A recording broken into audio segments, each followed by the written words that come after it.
Hey, what's going on? It's Thomas Galdenzi with Combat Sports Coverage. And on this edition, I'll be interviewing UFC veteran who's also featured on Ultimate Fighter Season 2, Melvin, the young assassin Guillard.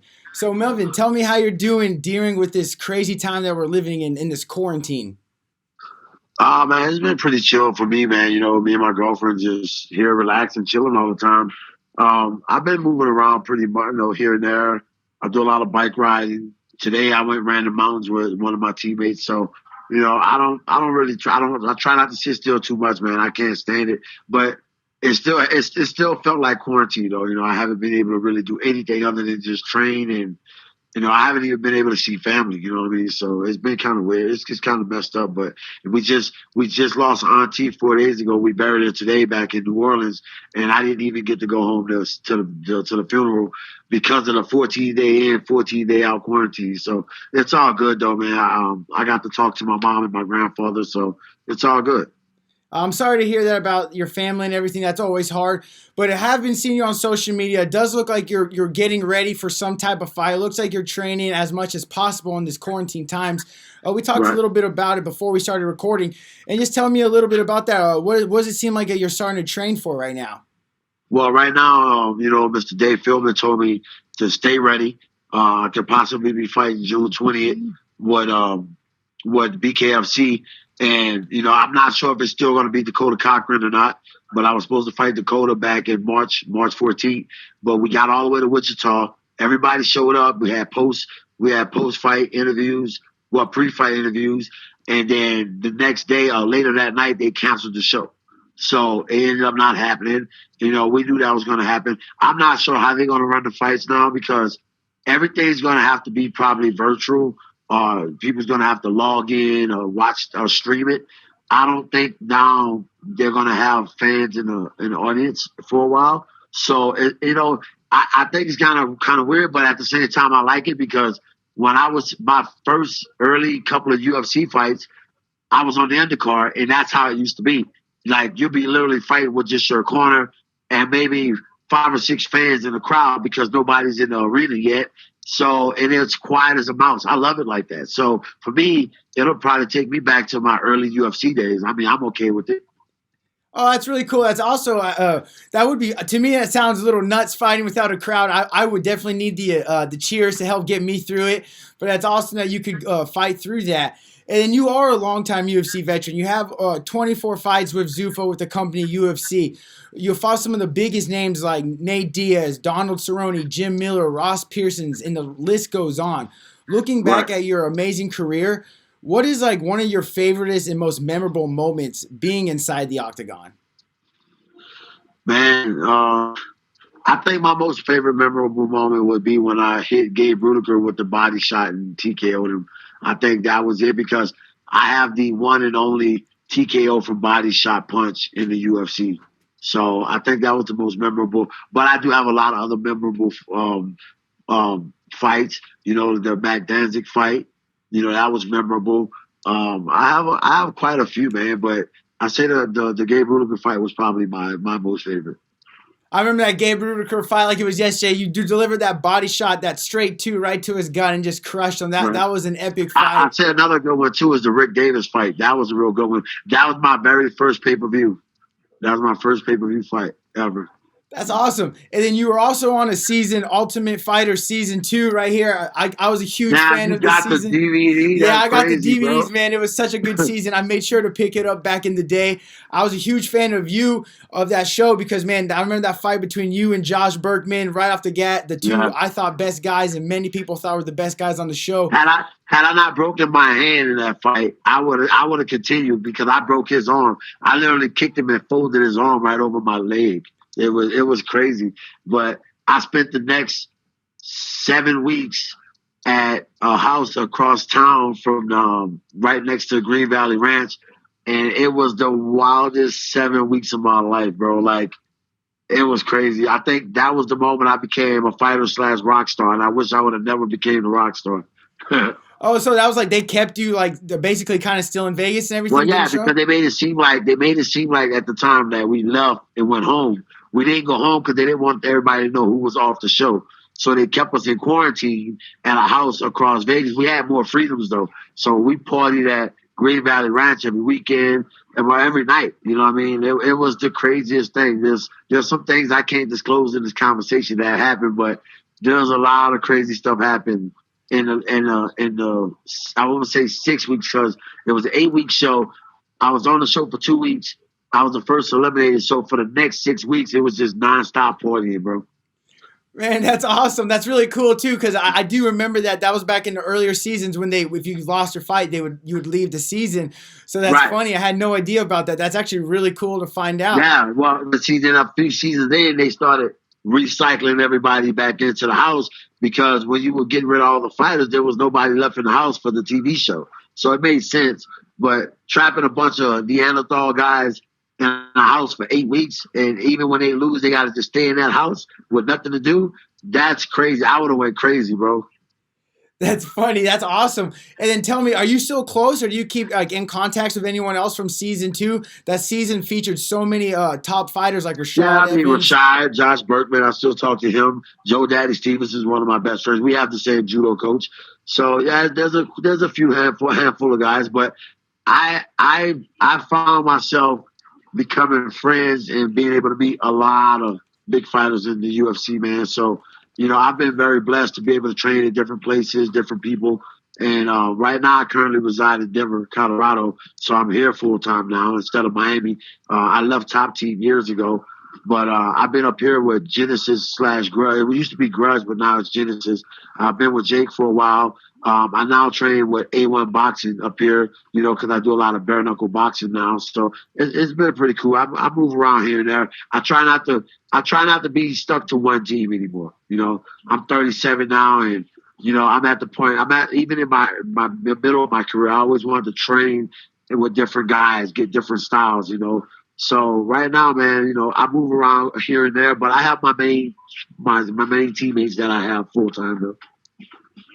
Yeah, and it's always good to move around, always get those fresh looks, new looks when you're training and sparring. I feel like that's always key. And then how does it kind of feel knowing that from season 2, you're one of the only guys who's still like fighting at a high level and still doing it, kind of like the Diego Sanchez of the season 2. How does that make you feel? Well, you know me, bro. I was always the fighter on the show. I love to fight. And, I'm going to be happy here in the next couple of months when I can get back to winning again and get back to, being in the spotlight again. I miss the spotlight. I really do. I really do miss the spotlight. But, right now, I'm just staying busy, staying ready. I want to make sure I'm in fight shape. I haven't been in fight shape for a fight in probably the past 2 years. I haven't had a real good training camp. I have some real good guys. JJ Showtime, he's the guy I was running the mountains with today. He's 0-0 right now. He hasn't even fought not one fight. And he is going to come and he's going to wreak havoc in the heavyweight division. The dude's a badass, and he's a fighter. Like, if you tell him, man, I'll fuck you up, he'll tell you straight up, no, you won't. He's that guy. So I'm be excited to see him fight. He was supposed to fight for Sparta last weekend, but because everything got shut down, it didn't happen. So, all we doing is maintaining and training, bro. I'm just kicking it in high gear. And what if, let's say, Dana White did come around back in the day, they did the Ultimate Fighter season 4, the comeback season. If Dana White was like, yo, Melvin, we got a comeback season, we want you in it, would that be something you'd be interested in? Hell yeah. Oh yeah. That'll be my way back into the UFC. Of course I would. You know what I mean? Like, it was never part of the plan to stay out of the UFC this long. But like I said, man, when I got released from the UFC by Joe Silver, the matchmaker, it was kind of biased. It was fucked up. Dana didn't even release me. And I felt like it was unjust because if you remember, I was supposed to rematch Ross Pearson. Ross Pearson faked the injury. And then, like, when I went back to London to fight again, I had to fight Michael Johnson. But then Ross Pearson was scheduled to fight Diego Sanchez in Albuquerque like 2 weeks after that, which made no sense. So I pitched a bit. I pitched a bitch. I was like, dude, I wanted to fight Ross. I had trained to fight him. I got DQ'd on a shitty ass fucking rule, which now is not, if you notice, because of my fight, that rule does not exist anymore. And then I get the shit end of the deal having to go all the way to London to fight Michael Johnson when I could have just fought Michael Johnson here in the States. So me and Joe Silva had a few words. After the fight was done, they gave me my walking papers, So I was like, it's all good. Dana had always told me, go win 3 fights, kid, come back. I've always had that open invitation. But as everything was up and down. I went to WSOF for a while. Then I went to Bellator for a little bit. But then I started being stupid, fighting up in weight classes that I shouldn't have been in. I was the reason Israel is the middleweight champion in the UFC right now. When I fought him in Australia, I should have never fought that kid at 185. I'm not a 185 MMA fighter. I fight bare knuckle boxing at 185, though. That's a good way for me because the guys aren't that big. Plus there's no takedowns to worry about. But anyways, hopefully if they come back out with another, UFC comeback, I would definitely do it. That'd be awesome. I hope they do come back with a season like that. I enjoyed that season. But a second ago, you did mention, I was going to ask that question. You did fight a guy, Israel Adesanya, a few years back, really before anybody knew who he was. Like you were saying, that's Right. a big guy at 185-pounder. Right now, the current UFC 185-pound middleweight champion of the world. And you fought that guy. Like, what kind of went through your head to take that fight with someone like that and of that size? To be honest, man, at the time I didn't know anything about the kid. I was, like I said, I was taking fights. I was chasing money. I wasn't really chasing the fight like I normally would. I was trying to make a paycheck, trying to keep my properties I had, trying to keep my vehicles I had. So I was just taking fights I shouldn't have probably took. I knew nothing about Israel. It wasn't until after I fought him I realized the kid got over 100 fights. I have over 186 fights altogether, but he has he has maybe, I don't know, 30, 40 championship belts in kickboxing. Like, the kid's a phenom. And he was starstruck to fight me, which was cool, and after he beat me, I told him straight up, I said, bro, you're going to be the middleweight champion. And sure enough, he became the middleweight champion, bro. I called it. Like, I knew the kid's a force to be reckoned with, bro. He reminds me so much of John Jones and Anderson Silva. He's like a mixture of both of them. And that was something you could tell after you guys fought, where you were like, "Oh shit, this guy's gonna I be knew for that. real." I knew that while I was fighting him. I was like, I've never been in a fight in my career where I felt like I was outmatched, outgunned, and I felt like I was outmatched. I was like, damn, why am I in here? I came all the way to Australia for this shit. So before he could really get a good melee on me and hurt me, I ended up just tapping. I was like, you know what, this ain't worth me going getting injured, because he would have hurt me. You know what I mean? I was nothing I could do to him. I don't even think I landed a punch on this kid. I remember watching the fight and just thinking, like, the size difference. I was like, "Oh my god, they look like two different weight classes." He was huge the next night. When I saw him on the scale, I walked in and I just stepped on the scale. I could have stepped on the scale with all my clothes on, but he was real skinny. He was sucked out the same way I would look at 55. And I didn't think nothing of it. I'm like, oh, he's not that big. Shit. When I seen that kid the next night, I was like, fuck me, bro. Like, what did I sign up for? He was taller than me. He had to be like, what, about 6'4", 6'6"? Mm-hmm. I'm 5'9", bro. He was towered over me, bro. Like, when I went to take him down, he literally stood up over me and sat down on top of me. I was like, oh, hell no. That's never happened to me in any fight. So it was a humbling experience, but it's not something I would want to do again. That's some great insight. And then also looking back at the UFC, looking back when you were in the UFC, what's a fight that maybe got away from you that you wish you always got a chance to fight? Man, you know what? I would say just fighting for the UFC title. I was on a 7-fight win streak. I thought I was going to get a title shot. That didn't happen. I was so excited. I was so ramped up about my 7-fight win streak. I kind of dropped the ball with the Lozon fight, and that set me back. And then from there, I was just discouraged. Nobody can ever say, well, you never won the UFC title. Well, because they never offered me a chance to fight for it. And with the UFC, there's politics. They know who they want to be champion. And at the time, though, had I won that fight, Dana was really looking forward to pushing me as a fighter. I've always had a really good relationship with Dana White. I have nothing ever bad to say about Dana. He's always been good to me. Even when I lost everything in Hurricane Katrina, the UFC was there for me. You know what I mean? So when I hear people say bad things about Dana, I get a little offended, because I feel like he's a businessman. But if you know him on a personal level, the guy has a big heart. You know what I mean? And I say that to the world now, because I'm always having to, damage control when guys like, oh, Dana White, I heard Dana White's a piece of ass, or he's a piece of work. I'm like, no, he's not. He's just a businessman. This is a business. Why do you think the UFC has been so successful all these years? It's because he stood his ground. You know what I mean? And he doesn't make a lot of decisions that people think. he'll sign off on things, but he has a great team, man. I miss the UFC, man. I'm 37 and I'm hoping I have a chance to get back where I need to be and retire from the UFC. When I retire from MMA, I want to lay my gloves in the middle of the octagon. That's my goal. I definitely hope the UFC does bring you back soon, especially after you can put together another win or something. You're always a fan favorite. Everybody remembers you of being a scrapper. You always bring the fight. You always come to war. I could probably see why Dana White loved you. You also stayed active, and you're a banger. You're not just going to sit there and lay and pray on someone. You know, I know for a fact 6 of the fights I've lost in the UFC, I got bonus checks in my mailbox, and I was like, I called Dana. I called his cell phone. I'm like, why? I say, I think y'all mailed me the wrong check. He's like, nah, kid. He's like, you fought hard. Even though you lost, you put up a fight.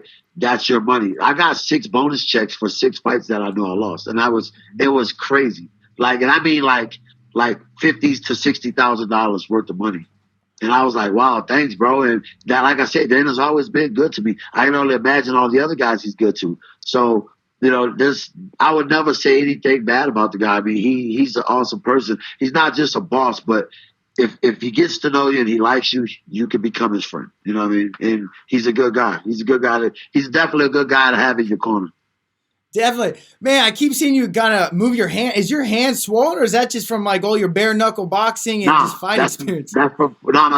That's from my MMA career. I've been breaking his hand since I was 16.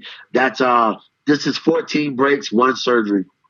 Oh, wow. I've broken his hand 14 times. Yeah, you thought it was just swollen? Yeah, I thought it was swollen. Then I was like, I couldn't stop looking. This is the only fat, ugly bitch you'll ever see me hang out with. Just right here. That's it. That's awesome. Tell me, you have fought for the biggest organizations like UFC and Bellator. When you were with both those companies, looking back, could you tell there's a big difference between the companies? Well, you know what? By the time I got to Bellator, to be honest, you know, Rich Chow is a really good guy too, and Mr. Who's the guy? Scott Coker? What's the guy that? Yeah, those guys are awesome. And to be honest, Bellator. By the time I got to Bellator, a lot of the people that had left Zuffa worked for Bellator, so I started seeing a lot of familiar faces. So it was almost like being back in the UFC. And to be honest, they treated us the same way, if not better, as the UFC did. You know what I mean? When you look at Bellator, like, after they got away from all that tournament fighting, and actually sold the company, it became so much better. And to be honest, I look at UFC and Bellator on the same level now, to be honest. And they treat the fighters with a lot of respect. Another good company to fight for if you want to travel out of the country would be Rising of Japan. I fought over there. I fought Gomi there. And over there, man, I'm like a god over there. Like, I got off the plane and people were going crazy. I ended up at an underground Japanese party with like 3 Japanese girls after the fight. I didn't make it back to the U.S. until 2 days after I was supposed to get back. You know what I mean? So I would definitely love to move to Japan. You know what I mean? Japan has always been good to me. I love it over there. I could definitely see them liking you over in Japan, kind of like the Kevin Randleman over there, one of your idols too, a fighter. So that's awesome. Kevin is Kevin's my idol, bro. He's the reason I started fighting. I'm really good friends with his wife now. I keep in contact with her a lot. So yeah, man, like Kevin's the only reason I even exist as a fighter, bro. I give all him and Vitor Belfort, but mainly Kevin. I give all my intuition to Kevin, man. Like, I'm trying to be him reincarnated, to be honest. You know what I mean? I want to make him proud before I retire. That's awesome, man. Everyone needs to make sure to go check out Kevin Randleman, some of his old highlight reels, because that's some great stuff. I watch him all the time, man. I use his highlight reels to motivate me to train. And then there's an upcoming UFC fight, UFC 249. It's going to be a big event coming up in May 9th, just around the corner. I wanted to get your pick for 2 fights on that card. You fought 2 of the guys, so I kind of want to get your picks on those ones. In the main event, we're going to see Justin Gaethje, who you fought, taking on Tony Ferguson. And I'd like to get your thoughts on that pick. Who do you think is going to win that fight and why? Gaethje's still considered one of my teammates. Gaethje's a tough guy, bro. He always goes forward, and he's a grinder. Like, Gaethje will grind you until you can't grind anymore. I couldn't walk after I fought Gaethje. I went to my after party in a wheelchair. Like he had to kick me so much in the leg. If I was white, actually, because I'm even brown, you can still see the purple markings on my leg. That's how bad he had beat my leg. So I'm definitely gonna rock Gaethje for that fight. And then we're also going to see Cowboy Cerrone taking on Anthony Showtime Pettis, who you fought. I'm Cowboy. rocking with my best friend Cowboy, man. Cowboy is my best friend, dude. I would never bet against Cowboy or Gaethje, to be honest. But I do like Pettis. I'm not gonna lie. I do like Pettis, but I think Cowboy is the bigger, stronger fighter. Cowboy is a big boy, bro. Like I fought him too. You know what I mean? Like Cowboy is no scrub, bro. Like Cowboy brings the game. And what I love about Cowboy, he's a lot like me. He fights a lot, so he has that rhythm. You know, when guys want to take those long layoffs, like I don't even know when was Pettis' last fight. You know, Cowboy just fought not long ago before the quarantine. So Cowboy's always fight ready, bro, and I love that about him. You know what I mean? So I think Cowboy's gonna bring the fight. I hope he doesn't overtrain though. Cowboy has a thing with overtraining, and then like he'll look really good in a fight, and then you can tell when he overtrains because he looks a little flat. You know what I mean? And that's how I felt when he fought fucking piece of shit. What's that asshole name?